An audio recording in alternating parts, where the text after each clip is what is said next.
Olá meninos, bom dia, tudo bem com vocês? Vamos dar continuidade ao nosso conteúdo, ao nosso assunto que vamos trabalhando aí, estamos falando dos reinos, né? Falamos do reino Monera, que são as bactérias, falamos do reino protoctista, né? Falamos dos protozoários, né? Que são aqueles eucariotos que não fotossintetizantes, né? E agora vamos falar, dando continuidade ao reino protoctista ou popularmente reino protista, você pode encontrar numa prova, num conteúdo, os dois termos para a definição do reino, né? Protoctista, que antigamente era chamado de protista, né? Dentro desse grupo, dentro desse reino protoctista, nós temos quem? Nós temos os protozoários, que são aqueles eucariotos heterotróficos dentro do grupo, e nós temos também os eucariotos autotróficos fotossintetizantes, que são quem? As algas, o termo popular alga. Alga não é um termo taxonômico, é um termo popular e abrange vários outros organismos aí, tá? Alga, gente, é um grupo que ainda está meio deslocado dentro da classificação dos reinos, tá? Antigamente, as algas eram classificadas dentro do reino Plantae. Por quê? Porque as suas células são bem características da estrutura das plantas, né? Apresentam cloroplasto, fazem fotossíntese, né? Mas ao estudar profundamente a base de biologia molecular, o estudo do DNA e do RNA desses organismos, acabou demonstrando que esse grupo apresentava mais afinidade com os indivíduos do reino protista do que com o reino Plantae. E aí ele foi deslocado do reino Plantae para dentro do reino protista. Tá? Mas esse deslocamento das algas do reino das plantas para o reino protista não foi de forma total. Por quê? Porque mesmo o indivíduo estando dentro do reino protista, toda a classificação dele ainda é referente a plantas, né?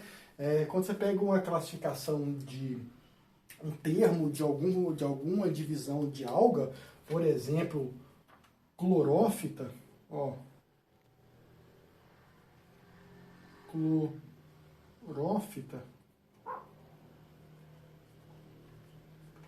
esse termo fita é um termo de planta. Fita significa planta, né? Então toda a classificação deles, das algas, ainda estão atrelaçadas ao reino das plantas.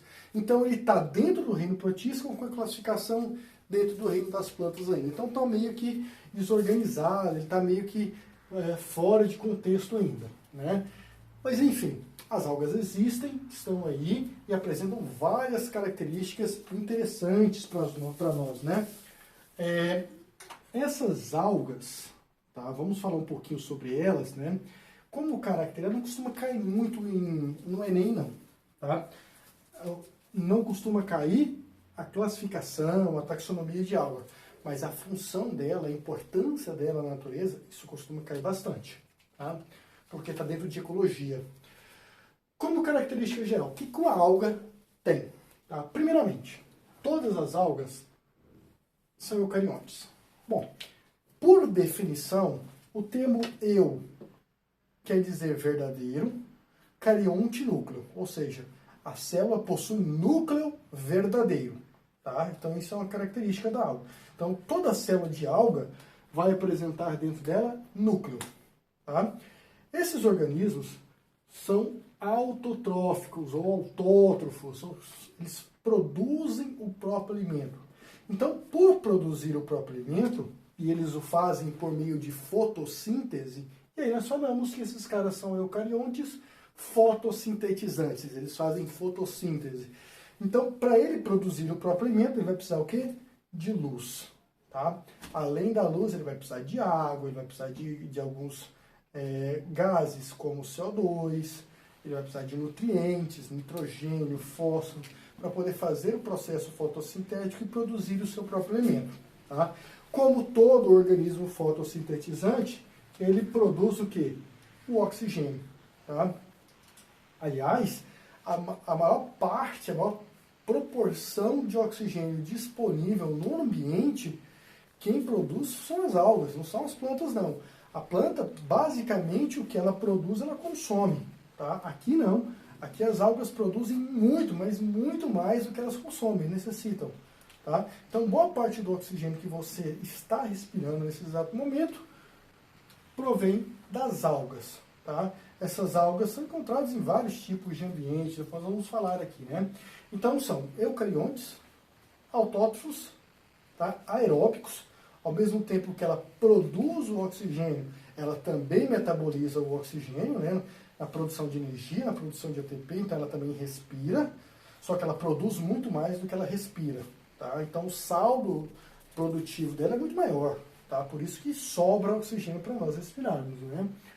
Então eles são eucariontes, fotossintéticos, aeróbicos e são... aqui existe uma diversidade muito grande, né? No caso de protozoários, todos os protozoários eram unicelulares, aqui não. Aqui eu encontro algas tanto unicelular quanto alga multicelular.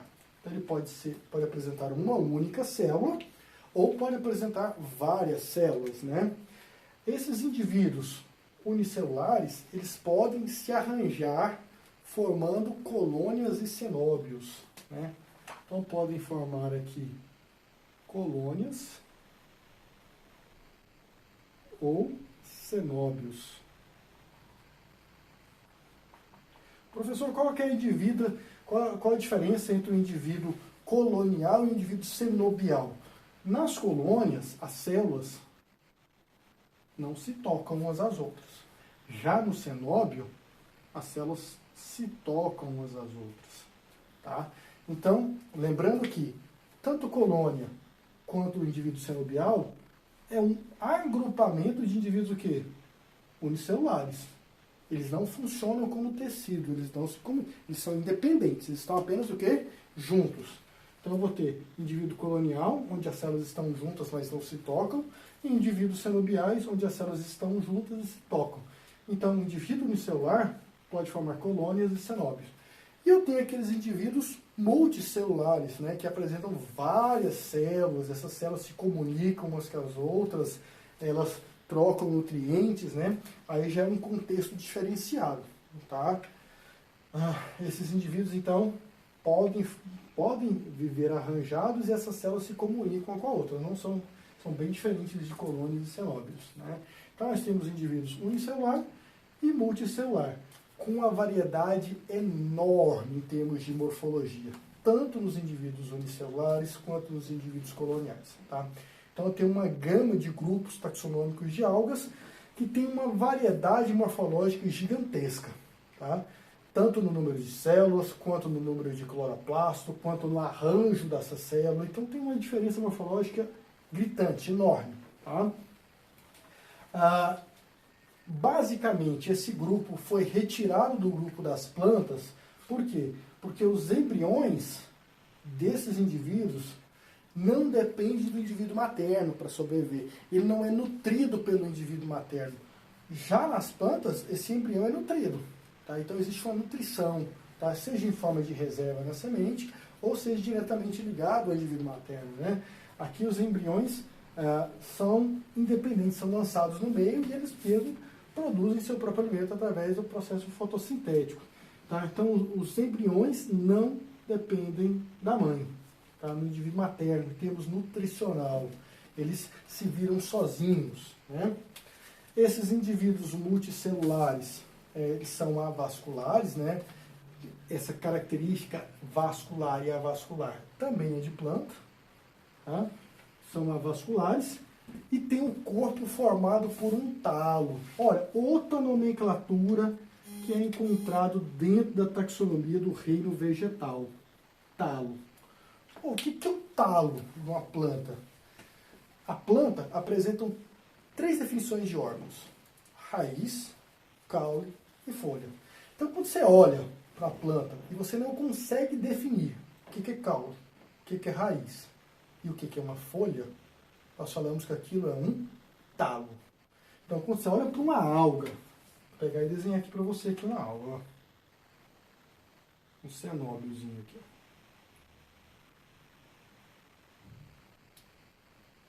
Olha só esse cenóbio aqui. Ó. Parece que tem um chifrinho. Quando você olha, você não consegue. Isso aqui, vou colocar aqui uma bolinha aqui no meio, que é o pirenoide. Quando você olha para isso aqui, parece uma folha. Eu não consigo distinguir isso de uma folha. Parece um caule? Não. Parece uma raiz? Também não. Então nós falamos que isso aqui é morfologicamente o quê? Um talo. Então talo é o nome de uma estrutura corporal que não é definido nem raiz, caule nem folha. Então nós falamos que as algas são do grupo das talófitas, porque elas apresentam um corpo formado por um talo. Ok, senhores? Então, são avasculares e o corpo formado por um talo. Esses organismos habitam ambientes, preferencialmente ambientes aquáticos. Eu encontro algas em ambiente terrestre? Encontro. Ambiente terrestre com umidade, eu encontro alga. Eu encontro alga vivendo associada a outros organismos? Encontro. Por exemplo, líquens. Tá? As algas podem viver associadas a fungos e formar um outro organismo, que é o líquen. Tá? Um organismo simbionte. Há uma simbiose, há uma ajuda mútua entre o fungo e a alga. Tá? Então, nós temos alga em ambiente terrestre úmido, temos algas associadas a outros organismos, né? Os corais, por exemplo, né? São exemplos de endosimbiontes, né? Então, eles habitam ambientes aquáticos, rios, lagos, mares, oceanos. Professor, águas subterrâneas, tem alga? Não, porque o organismo não consegue fazer fotossíntese. Então é necessário que o ambiente tenha o quê? Luz, para que ele possa fazer fotossíntese. Então, rios, lagos, mares e oceanos. Mesmo que seja uma porcentagem pequena de luz, tá? Para ele produzir o seu próprio organismo. Alguns grupos de algas, se não conseguir fazer fotossíntese, ele acaba se comportando como um organismo eucarioto. Tá? Ele acaba se comportando como um protozoário. Tá? E aí acaba consumindo matéria orgânica, né? Então ele pode ser, dependendo do grupo, ao mesmo tempo autótrofo e heterótrofo. Tá? Nós falamos que ele é um organismo mixotrófico. O organismo mixotrófico é aquele que é fotossintetizante, mas dependendo da situação, se não tiver luz, se não tiver nutriente, ele não conseguir fazer fotossíntese, ele se comporta como um heterótrofo e vai consumir matéria orgânica. Tá? Então ele é classificado como mixotrófico. Dinoflagelados são assim, algumas diatomáceas são assim, as euglenófitas são assim. Tá? Nos rios, lagos, mares e oceanos, nós podemos encontrar esses organismos planctônicos ou bentônicos. O que é um organismo planctônico? O organismo planctônico é um organismo flutuante. Então, as algas podem flutuar no ambiente aquático, seja rio, lago, mar ou oceano. Então, ele pode ser flutuante. Olha, senhor, quando eu falo que a alga é flutuante, eu classifico ele como planctônico. Tá? Quando a alga é fixa, presa em um substrato, seja uma pedra, seja uma planta aquática, seja num casco de uma tartaruga, na nadadeira de uma baleia, onde quer que for dentro d'água, se ela estiver fixa, ela é um organismo bentônico. Tá? Normalmente os bentônicos estão em pedras, no fundo do ambiente aquático, no fundo do lago, no fundo do rio, mas eu encontro o organismo bentônico na margem. Tá? Na parte da pedra que esteja submersa, eu consigo ver aquela estrutura esverdeada ou amarronzada, impregnada a essa pedra, né? É aquele famoso lodo, né? Aquele lodo verde dentro da água pregado na pedra. Aquilo é o quê? Aquilo é uma alga bentônica, uma alga fixa. Tá? Então nós temos o plâncton, que é flutuante, e nós temos o bento, que é fixo de fundo. Tá?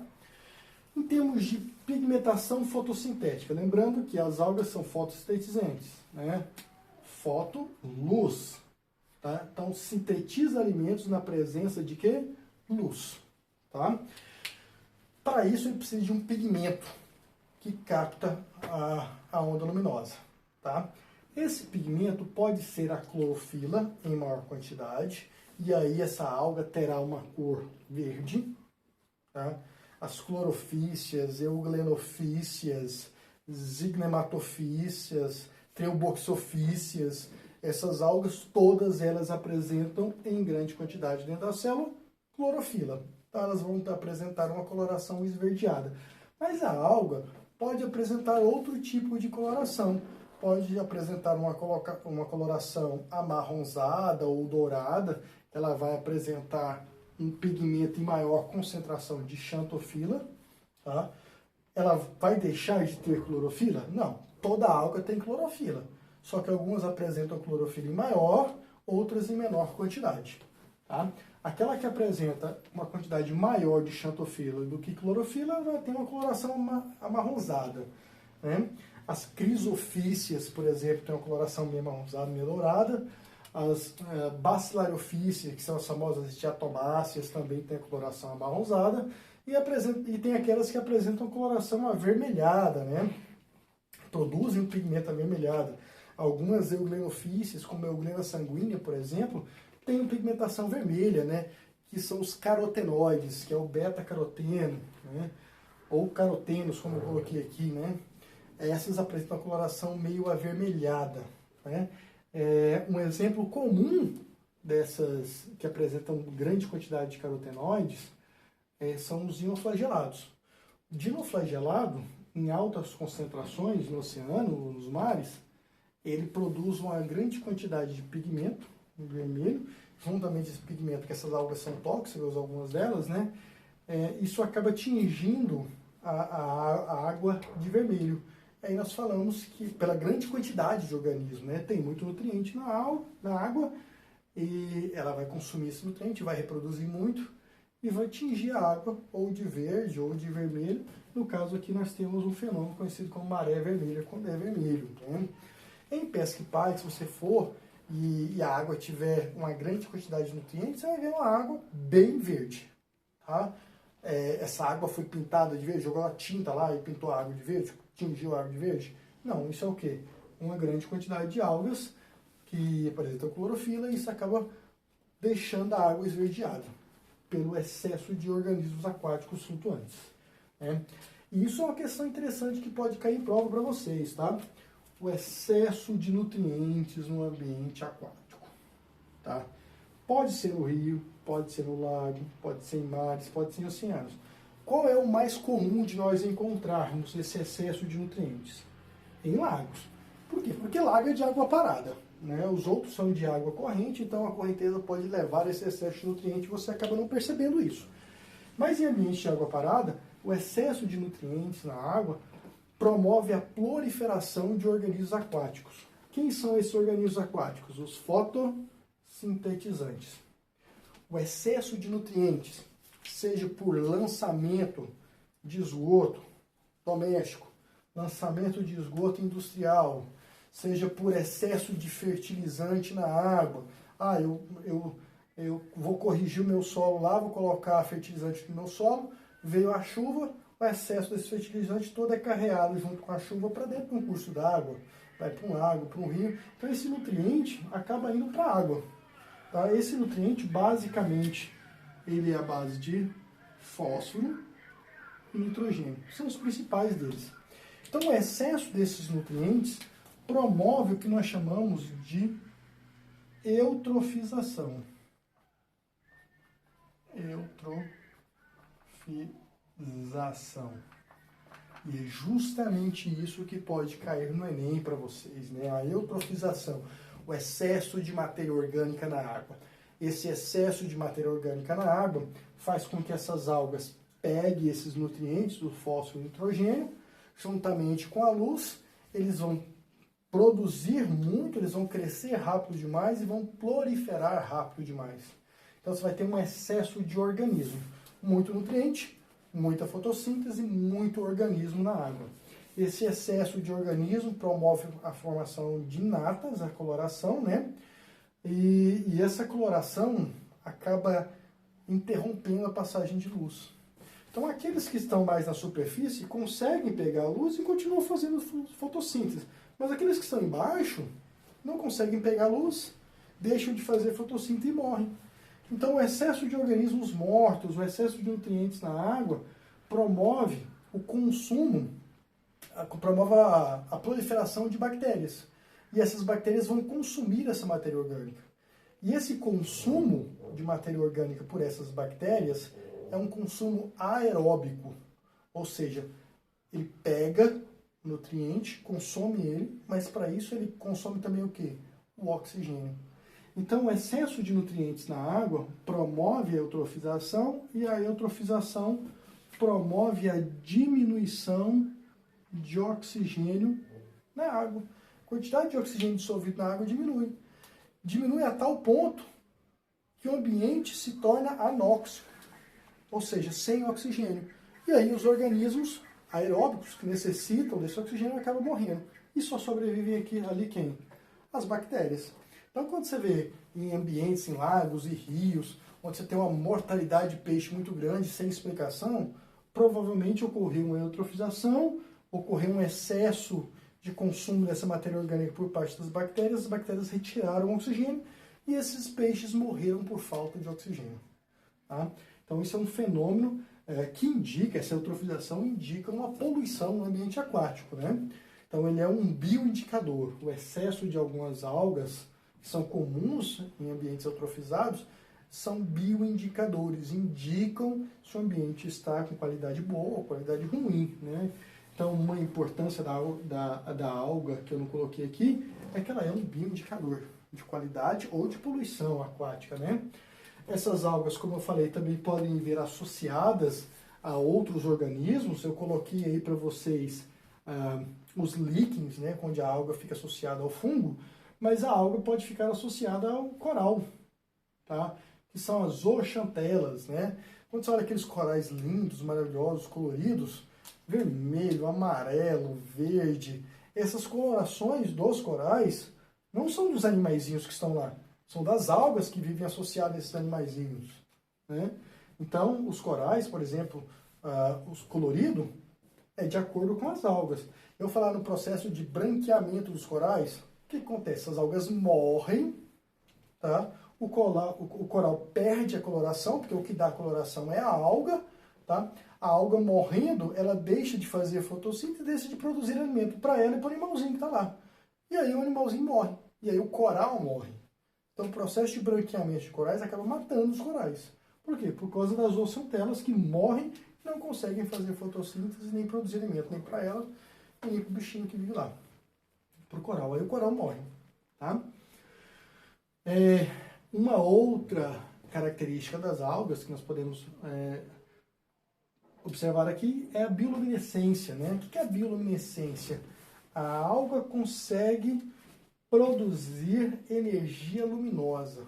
Então, durante a noite, ela produz luz, igual o vagalume produz. Tá? As algas produzem processo de bioluminescência nos oceanos. O que é bem interessante isso, bem bonito de se ver à noite, né? Bom, tirando essa parte ecológica da eutrofização, né, qual a importância da alga? A alga é importante como alimento, como fonte de alimento. Na indústria alimentícia nós usamos algas em sorvete, em chiclete. Nós usamos alga propriamente dito como alimento. Comida japonesa, por exemplo, é enrolada em alga, né? Na indústria de medicamentos, né, indústria farmacêutica, existem vários e vários remédios que são à base de extratos de alga, né? Ela é usada para produzir uma substância que é o agar-agar, que é uma substância muito comum usada em laboratório para cultivar fungo, né? Então, produtos de laboratório. Está sendo estudado, está sendo pesquisado a utilização de alga para produzir biodiesel, biocombustível, né? Tendo em vista que as algas produzem óleos, tá? Tem reservas energéticas de óleos, principalmente alguns grupos, como diatomáceas, por exemplo, né? Então essas algas, quando você vai no ambiente aquático, no rio, por exemplo, você vê na margem uma mancha de óleo. Não tem nada, não volta, não tem nada, não tem ninguém que derramou óleo lá. E você vê a mancha de óleo flutuando na água, ali na margem do rio ou do lago. Aquilo é produzido por quê? Por algas. Então nós estudamos a proliferação dessas algas em grande escala, em larga escala em laboratório, para poder extrair biocombustível, né? Isso é uma fonte de biocombustível, né? Sem falar que a alga também é muito importante na produção de quê? De oxigênio, certo? Em termos reprodutivos, a alga pode se reproduzir de forma assexuada, por divisão binária, tá? Ou pode se reproduzir de forma sexuada, por conjugação. Então nós temos aí dois tipos de reprodução em algas, sexuada e assexuada.